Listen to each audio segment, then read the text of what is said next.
ભારતમાં લોકશાહીની દશા અને દિશા બદલવા જઈ રહી છે. પીએમ મોદીની કેબિનેટે એક ઐતિહાસિક પગલું ભર્યું છે. કેન્દ્રીય મંત્રીમંડળે એક દેશ એક ચૂંટણી બિલ પર મંજૂરીની મહોર મારી છે. એક દેશ એક ચૂંટણી એટલે કે દર 5 વર્ષે એક સાથે લોકસભા અને વિધાનસભાની ચૂંટણીઓ યોજવી. કેન્દ્ર સરકાર એના માટે તૈયાર છે, પરંતુ સવાલ એ છે કે રાજ્યો એના માટે તૈયાર થશે?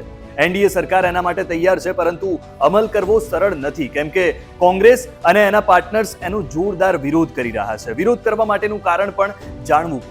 તેમનું કહેવું છે કે એક સાથે ચૂંટણીઓ યોજાશે તો સ્થાનિક મુદ્દાઓ પર રાષ્ટ્રીય મુદ્દાઓ હાવી થઈ જશે. એટલે કે તેઓ માને છે કે રાષ્ટ્રીય મુદ્દાઓ હાવી થઈ જાય તો બીજેપી ફાવી જશે. હવે આ બિલના અમલમાં રહેલી અડચણો વિશે જાણવું જરૂરી છે.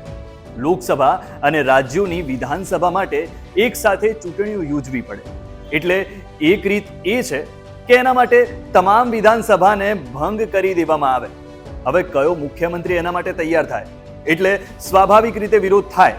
બીજી રીતે એ છે કે કેટલાક રાજ્યોની વિધાનસભાની મુદત વધારવી પડશે અથવા કેટલાક રાજ્યોની વિધાનસભાની મુદત ઘટાડવી પડશે. જે રાજ્યોની વિધાનસભાની મુદત વધારવી પડે તો તેઓ તો રાજી થઈ જાય, પરંતુ જે રાજ્યોની વિધાનસભાની મુદત ઘટાડવી પડે તો તેઓ નારાજ થઈ જાય. આવા જ કારણોસર ઇન્ડિયા ગઠબંધન એક દેશ એક ચૂંટણી પહેલનો વિરોધ કરી રહ્યું છે. એટલે જ પીએમ મોદીની સરકાર માટે આ મિશન પાર પાડવું મુશ્કેલ છે. વન નેશન વન ઇલેક્શન વિશે તમારો શું અભિપ્રાય છે? અમને અમારા કમેન્ટ સેક્શનમાં જણાવો અને જોડાયેલા રહો ન્યૂઝ કેપિટલ સાથે. મળીએ.